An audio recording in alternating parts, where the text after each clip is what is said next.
What's up, y'all? We wanted to share something with you in light of just all the things that are happening in the world today.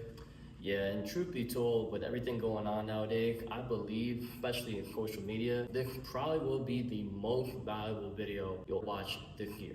Yes, so we're going to go ahead and give you a little scenario and then wait till the end to hear about our backgrounds and our perspectives. All right, so we're going to get right to it. Let's just say for this scenario, we have Miss Leandra, okay?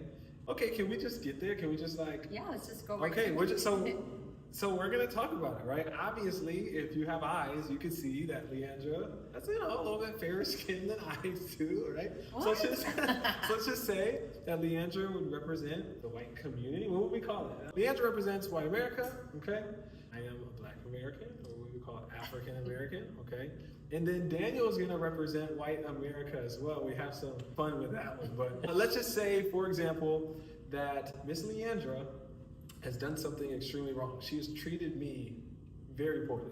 Not just Leandra's treated me poorly, but her grandparents have treated me poorly, her great-grandparents have treated me poorly, and so forth. Because of that, naturally, I want to make sure that my family's protected and that my kids have a safe community to grow up in. So I end up putting, let's say, like gates around my community, or like I want to make it safe, so I protect my community. And naturally, so that's what I'm like supposed to do if I'm being like attacked by your family or something. Right. So now what would I do? I would protect my kids, I would protect my family. I would also, and you guys can tell me if I'm wrong or not, I would also teach my kids to stay away from you. Out of survival. Would you guys agree? Yeah. Right? Like if I know that your family's attacked my family, I would say, hey, we need to stay away from you. Being around you is dangerous, right? So what I'm doing is I'm teaching my kids that out of survival, which is natural. Any rational human being that wants their family to thrive would do this, right? Now, my son grows up, and then eventually my son meets Daniel, okay? And because of this scenario here, what did I teach my son? I taught my son that people like Leandra are dangerous, right? Which, was that wrong? Leandra was dangerous, right? Like if Leandra is attacking me and my family, she's dangerous, right? What I do though is I teach my son that story, I teach my son that history. My son now grows up weary of Leandra and possibly anyone who looks like Leandra, okay? So now my son meets Daniel, and my son now is a little hesitant, right, when they meet, right? It's like, I'm skeptical. I meet you and I'm like, I can't trust this guy because this guy kind of looks like she did, and I was taught that people like her do wrong things to us. So now this wall is up, right? And so, like what you were saying, what I did, though I was teaching my family that we need to protect ourselves and we gotta be safe, at the same time, if I'm not careful, I could also teach my son to be afraid of people like this. And so now my son grows up, and who knows, maybe Daniel has a good heart. Let's just say Leandra is the one with a bad heart, okay? Let's just say that right now. And Daniel's the person with the good heart. I now have put this barrier over my son where he meets someone who has a good heart and he can't accept love or truth or grace from someone that looks like Daniel because of what's happened, right? And so it's a very unfortunate situation. This example that we're given is not just an analogy, but this is what has happened in the history of America, right? We have, white Europeans that came to America, and if you guys can do your research, you look at the history of slavery that led us to the Civil War, that led us to Jim Crow laws, that led us to the Civil Rights Movement, that led us to Malcolm X, Martin Luther King, all these different issues that happened that led us to redlining. I know you worked in real estate, right? Houses weren't sold to certain people because of the color of their skin, right? That led to even the insurance industry. We read that there's a book, The Color of Money, right? Where insurance companies weren't insuring black Americans, right? All that stuff happened because of the framework that was laid like at the founding of the country. The problem has still impacted America up until this point today, right? Here's the issue. Leandra treats me wrong, and I put a fence up, and then that fence kind of blocks off Daniel, right? Right. Because I know we were talking about how you tried to go to all black business events or like black networking events, and you kind of felt that fence. Yeah. Yeah? You treat me a certain way. Okay, now I protect myself. Now I meet Daniel. I don't trust Daniel because of what you did, right? And so the moral of the story, or the question was like, who's in the wrong? And in our scenario that we're bringing up, obviously Leandra has no right to treat me the way that she treated me, right? And because she treats me that way, I have every right to be upset, okay? And we've seen that going all the way down to like Black Wall Street, where Black Wall Street got destroyed. Tulsa, Oklahoma, you have you know, the Freedmen's Bank, all this stuff that happened. So I have a right to be upset. And you know, it's like I have a right, any sane human being would be upset if Leandra treated me wrong. At the same time, I have a choice. So it's like Leandra's in the wrong, and it's okay for me to feel that way. However, I have a choice. And if I choose to now treat Daniel the way Leandra treated me, I chose to make Leandra my leader. I basically gave Leandra power over me to say, hey, Leandra, the way you treat me, I now learned how to hate other people from you, and I'm now spreading that hate this way to where now he doesn't feel comfortable being in spaces around me. Yeah, and you spread it this way to your kids too. Yeah, to the kid, 100%. Every way, yeah. You know, and so it's like, it's a really tough place to be, and that's like the issues we're seeing. A lot of stuff that's taking place lately with Charlie Kirk and Jimmy Kimmel and all this stuff. And then, I don't know if you guys saw, it was like the day after Charlie Kirk, there was like 2 black men hung in Mississippi, like on a tree in 2020 freaking 5, right? Yeah. On top of that, we have what's happening out in Israel right now, in Gaza, and all this different stuff. And I see so often, like you said, the justification, like, well, they should do it, or they should do it, or this should happen, or hey, you know what? Well, it should have happened because the way he was speaking, right? Or, and all the justification is just excusing the vitriol, the hate, the racism, all of this stuff. Yeah. And it comes from somewhere. And again, we have a choice to buy into it. I have a choice in our scenario to match, right? You know, I'm gonna keep that same energy. I have a choice to match her energy and pass it on to you. Or I have a choice to say, okay, cool. I'm upset and I'm frustrated and I don't like it. However, I'm gonna transcend it.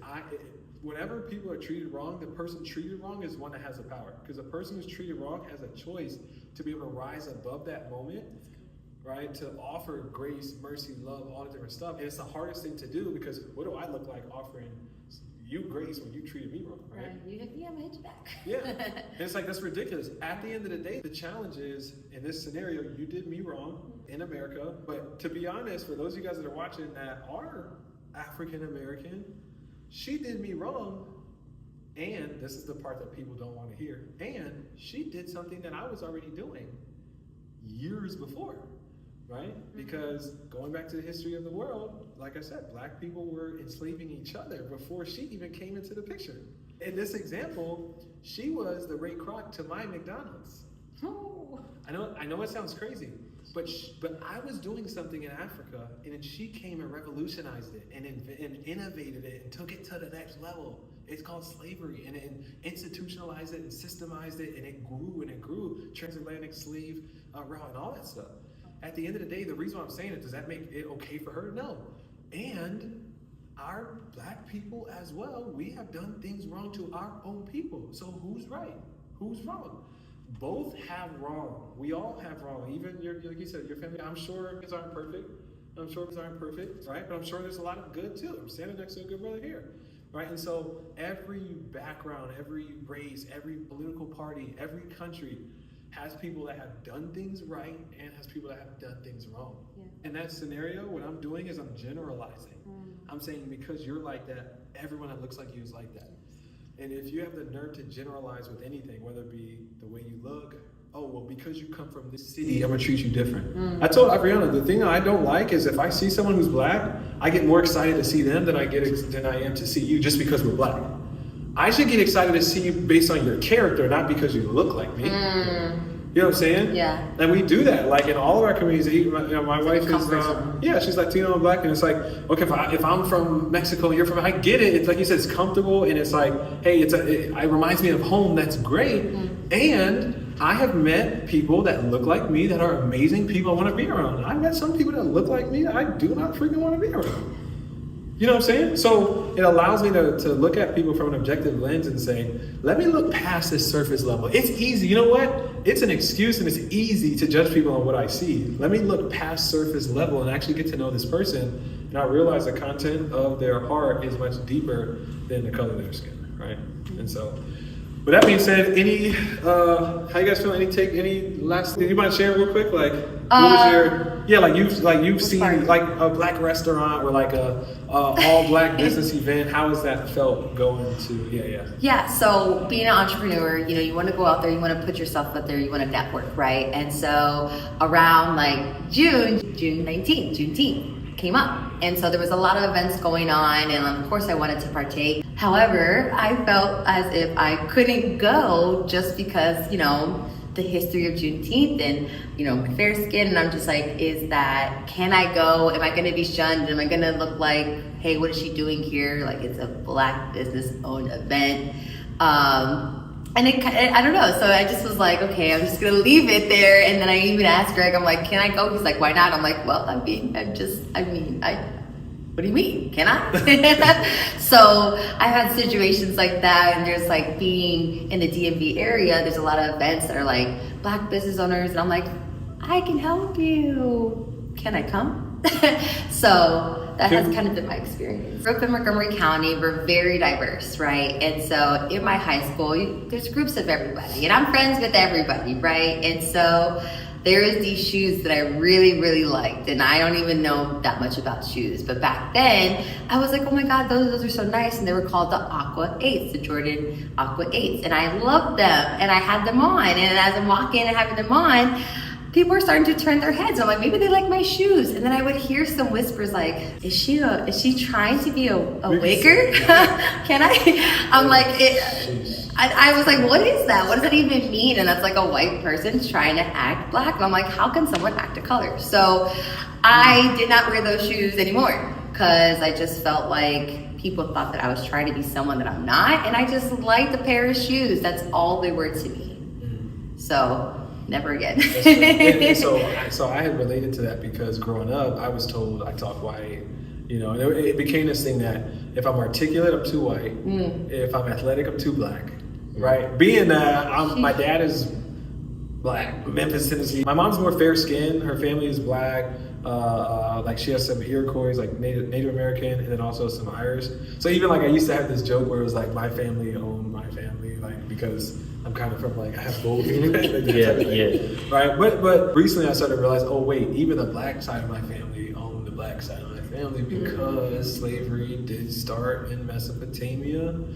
And so the idea was that slavery, it wasn't like, oh, well, my people owned my people, because it was like, my people are, Igbo, and my people are Yoruba, or like Nigerian versus Kenyan. So because we're different tribes, right? They call it tribalism, because we're different tribes, we're not owning our own people, but if we really understand that we're human, we are still owning our own people, right? Yeah. And so, slavery was more like a war thing. Like, it gets semi-justified in a sense of, well, you're a prisoner of war. So you're a prisoner of war, so now right? But then the question becomes, why are we at war? You know what I'm saying? So, anyways, so growing up, I used to get so mad that like you talk white, and I'm like, so what you're insinuating is that if I'm articulate, I'm white. So black is not articulate.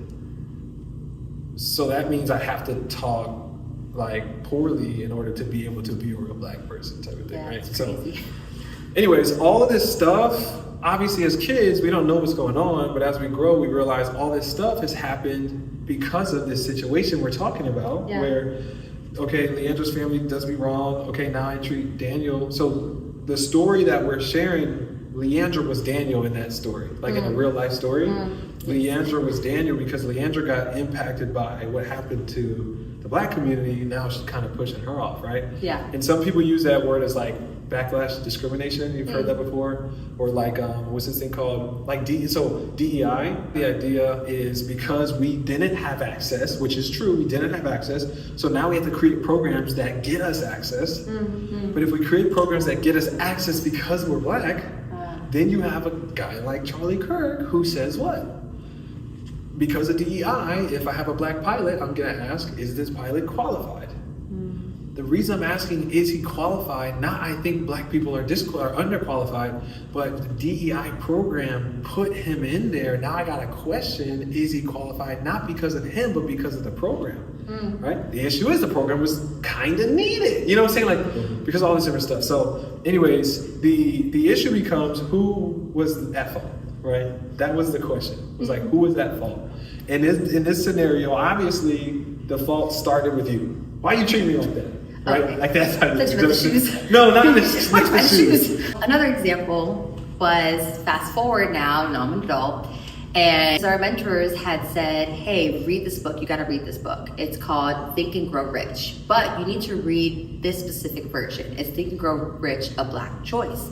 I'm coachable, so of course I want to know what the book has. Maybe it can help me. And I had posted it, and I was sharing how excited I was to read this book, and someone had commented saying, are you Black? And I said, clearly I'm not. And they were just like, so why are you reading this book? I just don't even know what to say to that. I just don't know, but it's crazy to see that just even as an adult, it's just how, if I'm intrigued by something, a culture or whatever, and I want to learn more about it, and I pick up a book to read it, am I wrong for that? Yeah. No, And it's if good. I want to embrace the culture because I like it, am I wrong for that? I hope not. And one of the things that Brianna said was, at times, as Black Americans, we're upset that white people don't want to hear about our culture. Oh, wow. But then when you try to, and you're reading a book about a Black choice, then someone says, why are you reading that? You ain't Black. Yeah. Like, it's just, but so the thing is, the reason why we're sharing this is it can be easy to judge all this stuff and be like, oh, that's stupid. Why would somebody act that way, all that stuff? But the truth is, the history behind why it's all happening is this scenario to bring it up. I'm not the one to disgrace anyone's point of view or opinion or judgment. I'm not one to condemn them. Who am I, right? But I do see a lot of hate. I see a lot of hate from both sides. And, a lot of people can stir the narrative to what fits their profile, what fits their agenda, or what fits their point of view. At the end of the day, for those who don't want to take it to that spiritual route or kind of more of a human race route, it is more of a spiritual route. I believe that especially this video here, could at least spark the little bit of curiosity or insight of the opposite point of view that you have. Can heal a lot in this country. Okay, so with that being said, we're done. I'm not gonna lie, this is an uncomfortable conversation. And it's one that I know is a sensitive topic for a lot of people in America. But I want to give a shout out to Daniel and to Leandra for having the courage to do this video. Because it's a little awkward, it's one of those things what's the thing called? Double Dutch. I don't know if I want to get in there, right? Yes. Do I really want to talk about this? Yes. It's easy to just stay away from it. I don't want to, it's very easy to not talk about this stuff. But I'm at the end of the day, if we're talking about the fact that humans are humans and we should love humans, hopefully we're not upset with that conversation. I want to reveal something. Can we reveal something to everyone watching? Yep. Yes. So we set this narrative up, right? With the idea that you're white, I'm Black, you're white, Yeah, everything, right? yeah. And keep it in mind that white and Black wasn't a thing before American colonies and all this sort of stuff. It's a construct, right, to separate people. In Africa, it was tribe. It wasn't black, white. Anyway, so we're using this construct so it makes sense, right? White and black, white. The funny thing about the whole construct is, I'm Costa Rica delivered. I'm caramel.